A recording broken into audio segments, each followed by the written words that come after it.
I am from the middle class family. और कैसे एक मिडिल क्लास फैमिली का स्टूडेंट बाहर पढ़ने आ सकता है, इट इज बिल्कुल रियली पॉसिबल है गाइस। तो मैं इन बच्चों को तो बिल्कुल एनकरेज करना चाहूंगी कि गाइस होप मत छोड़ो and come and study abroad. कोई बुकिश पढ़ाई नहीं होती, सबके पास लैपटॉप्स होते हैं, तो यस टेक्नोलॉजी एडवांसमेंट जिसे कह सकते हो आप, वो ज़्यादा एक्सपोजर मिलेगा।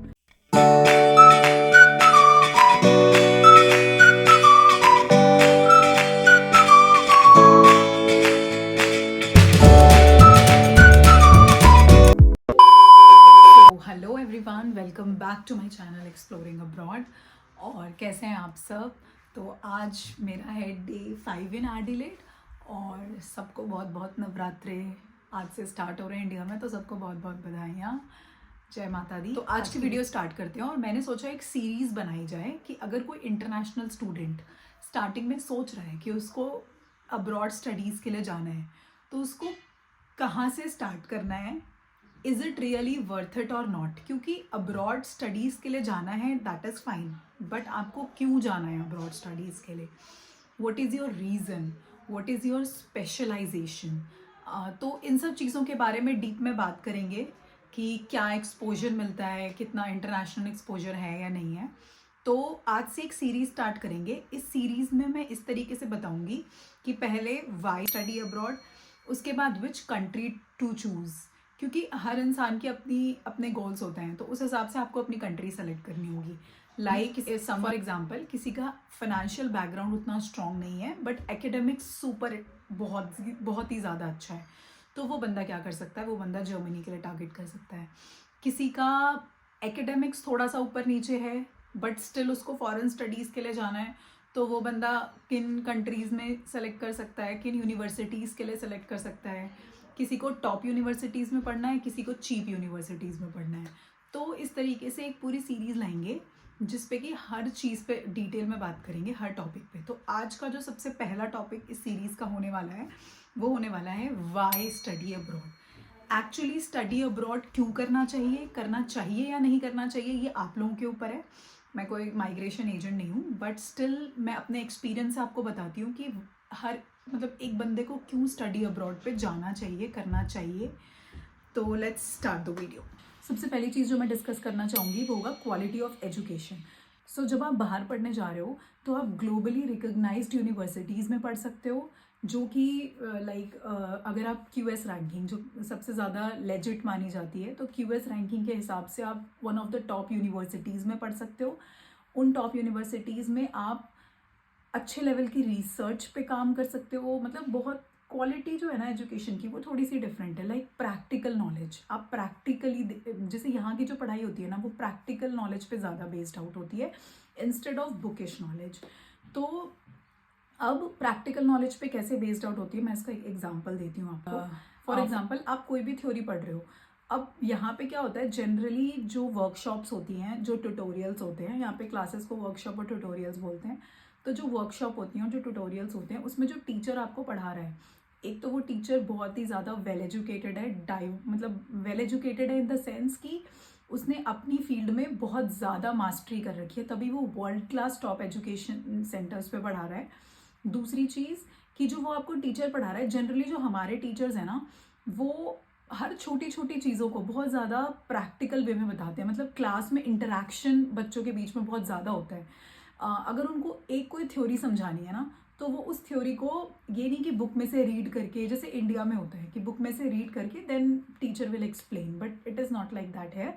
इट इज़ लाइक कि वो उस थ्योरी को बुक में से कुछ रीड नहीं करते, वो उस थ्योरी को एक्सप्लेन करने के लिए क्लास में 4 बंदों के ग्रुप्स बना देंगे। उसके बाद कोई ना कोई गेम, किसी ना किसी गेम हो गया, किसी ना किसी तरीके से और डिफरेंट एक्टिविटीज़ के थ्रू आपको वो थ्योरी एक्सप्लेन करेंगे। तो ये डाइवर्सिटी मिलेगी, डिफरेंट ग्रुप्स ऑफ बच्चों से मिलने का मौका मिलेगा। तो यस, क्वालिटी ऑफ एजुकेशन में डिफरेंस आ जाता है। और ये हमेशा से कहा जाता है कि टेक्स्ट में लिखी हुई चीज़ और प्रैक्टिकली की हुई चीज़, कोई मूवी आप देखते हो और कोई कुछ चीज़ आप पढ़ रहे हो, तो जो आप विजुअलाइज करते हो ना, वो चीज़ आपको ज़्यादा अच्छे से ध्यान रहती है instead of reading the books. तो यस, एक ही आपका फ़ायदा है। दूसरा, आपको अच्छा इंफ्रास्ट्रक्चर मिलेगा, रिसर्च की अपॉर्चुनिटीज़ काफ़ी अच्छी मिलेंगी। और टेक्नोलॉजी, यहाँ पे कोई बुकिश पढ़ाई नहीं होती, सबके पास लैपटॉप्स होते हैं। तो यस, टेक्नोलॉजी एडवांसमेंट जिसे कह सकते हो आप, वो ज़्यादा एक्सपोजर मिलेगा। इसके बाद हो गया आपका क्वालिटी ऑफ एजुकेशन, बेसिक कि आपको प्रैक्टिकली सारी चीज़ें करने का मौका मिलेगा। तो अब बात कर लेते हैं सेकेंड पॉइंट पे, which is cultural exposure, which is very very important. Cultural exposure is very important as per my point of view, क्योंकि जैसे मेरी क्लास है, जब मैं फर्स्ट डे मैं अपनी क्लास में गई थी तो it was like there were many people from America, people from Australia, people from New Zealand, people from Asia, people from Africa, बहुत सारे डाइवर्स लोगों के साथ आपको बैठ के और पढ़ने का मौका मिलेगा। तो जैसे टीचर ने बोला गिव योर इंट्रोडक्शन, तो कुछ चीज़ें दूसरे कल्चर के बारे में आपको कल्चरल एक्सपोजर होगा, लाइक फेस्टिवल्स होते हैं या फिर जैसे बाकी कंट्रीज़ में भी लोगों के फेस्टिवल्स होते हैं। तो जब फ्रेंड्स बनते हैं ना, तो यहाँ पे तो आपस में मतलब वही फ्रेंड्स होते हैं, तो कुछ भी होता है तो जैसे कोई भी फेस्टिवल होता है तो सब इनवाइट करते हैं, फिर उनका कल्चरल एक्सपोजर हमें भी मिलता है, हमारा इंडियन कल्चर एक्सपोजर उन्हें भी मिलता है। और इंडियन कल्चर को सब बहुत पसंद करते हैं यहाँ पे, क्योंकि जनरली फ्रीक्वेंटली दिवाली ये वो मतलब बहुत सारी चीज़ें आती जाती रहती है, तो लोग बहुत पसंद करते हैं, आना पसंद करते हैं। इवन मेरी एक श्रीलंकन फ्रेंड थी, वो मुझे लास्ट ईयर कह रही थी कि इफ़ यू लाइक अगर तुम कोई दिवाली पार्टी करोगे तो let me know, I also want to see कि how Diwali is celebrated in India. तो कल्चरल एक्सपोजर एक बहुत बड़ी चीज़ है, जो आपको भी नई चीज़ें सीखने को मिलेंगी उनसे, और उनको भी हमसे नई चीज़ें सीखने को मिलेंगी। तो this is like missing in India. जब आप इंडियन क्लासरूम्स में जाओगे तो सारे एक जैसे ही होंगे, मतलब इट इज़ लाइक कि सब लोग एक ही तरह के गए हैं वहाँ पे। Obviously everyone is from India, तो यस कल्चरल एक्सपोजर एक बड़ी चीज़ है जो आपको मिलती है। इसमें आपको अपॉर्चुनिटीज़ मिलती है कि आप नई लैंग्वेजेस सीख सकते हो, नई ट्रेडिशन सीख सकते हो, नई तरीके के कपड़े पहन सकते हो। तो या it is like one of the pros जो मैं बोलूँगी कि इंटरनेशनल स्टडीज़ का है। तो अब बात कर लेते हैं थर्ड टॉपिक पे, which is like career opportunities. तो कैरियर अपॉर्चुनिटीज़ क्या क्या रहेंगी?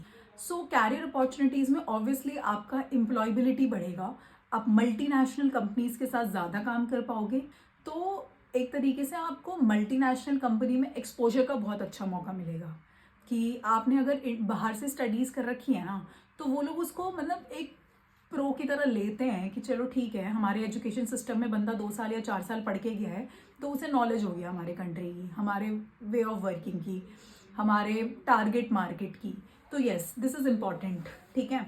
तो international degree can boost your employability, this is true, this is completely true. बहुत सारी कंट्रीज जो है वो पोस्ट स्टडी वर्क वीज़ा देती हैं, जिससे कि आप अपना कुछ टाइम इंटरनेशनली जिससे कि आप अपना कुछ टाइम इंटरनेशनली काम करके इंटरनेशनल एक्सपोजर ले सकते हो। और अगर किसी को वापस अपनी कंट्री जाना है तो ऑब्वियसली हमें यहाँ काफ़ी कुछ ऐसा सीखने को मिलेगा जो हम अपनी कंट्री में वापस जाके इम्प्लीमेंट भी कर सकते हैं। और जिसको नहीं जाना है, जिसको पीआर पाथवे पे जाना है, उसके लिए भी ये बेटर है, क्योंकि पीआर पाथवे का एक ही तरीका है आफ्टर कोर्स कि आपको जॉब चाहिए।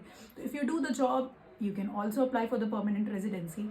तो यस आपकी नेटवर्किंग बढ़ती है, आपका कैरियर इम्प्रूवमेंट, और आप दूसरों के साथ कोलैबोरेट करके नॉलेज शेयर कर सकते हो, एक्सपीरियंस शेयर कर सकते हो। तो मैं ये कहूँगी कि कैरियर अपॉर्चुनिटीज़ में भी अगर आप स्टडी अब्रॉड के लिए आते हो तो लाइक इट इज़ गुड। इसके बाद बात कर लेते हैं इम्प्रूविंग लैंग्वेज स्किल्स। तो येस आपकी लैंग्वेज स्किल्स, आपकी इंग्लिश स्किल्स इम्प्रूव होती हैं जब आप अब्रॉड में रहोगे, एक इंग्लिश स्पीकिंग कंट्री में रहोगे, वो भी कुछ आप ऑलमोस्ट मान लो कि 2 साल 3 साल के लिए आप अपनी पढ़ाई कर रहे हो और तब तक आप बाहर रह रहे हो, तो ऑब्वियसली आपकी इंग्लिश इम्प्रूव होगी।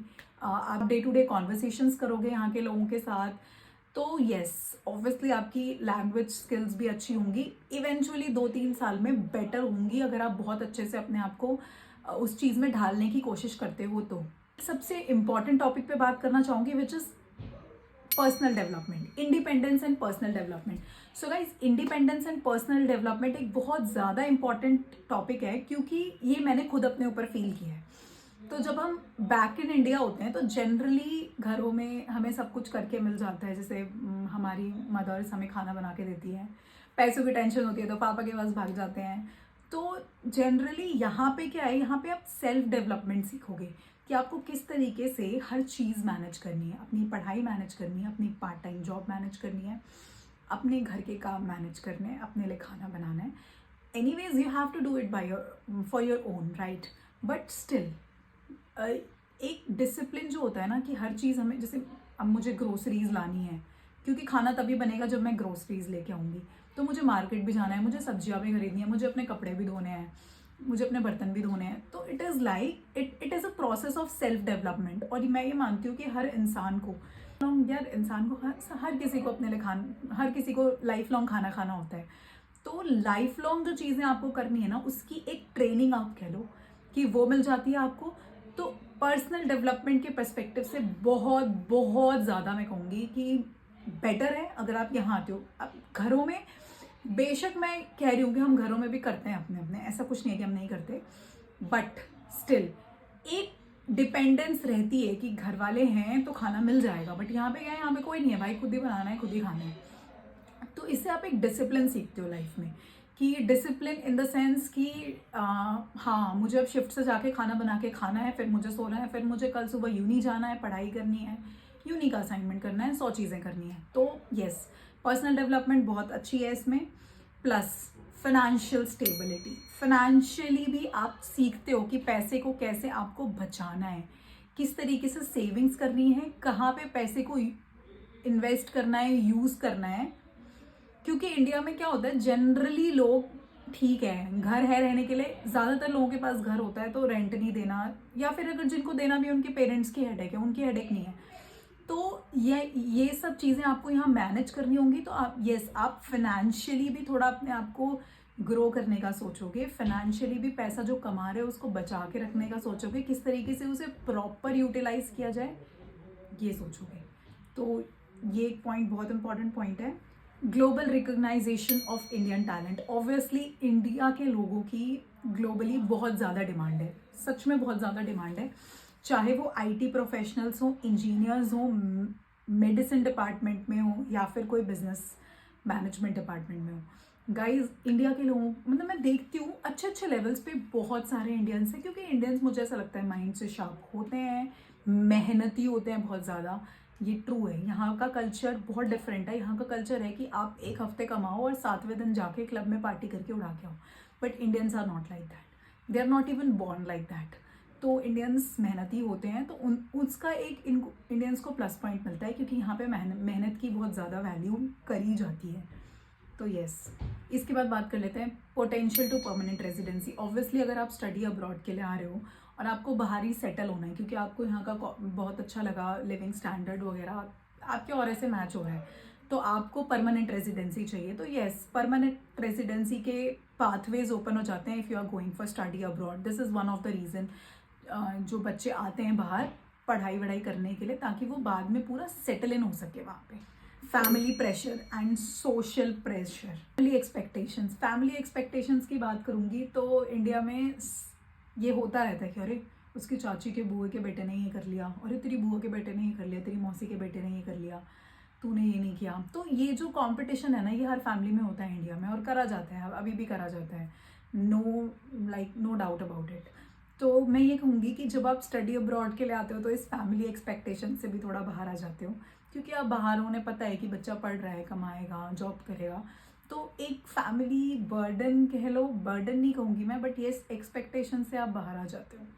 तो this is one of the reason. इसके बाद मैं कुछ चैलेंजेस की बात करूँगी। चैलेंजेस कहूँगी कि बाहर आके पढ़ना थोड़ा सा एक्सपेंसिव कहते हैं, तो एक्सपेंसिव तो है गाइस, इसमें कोई डाउट नहीं है कि एक्सपेंसिव नहीं है।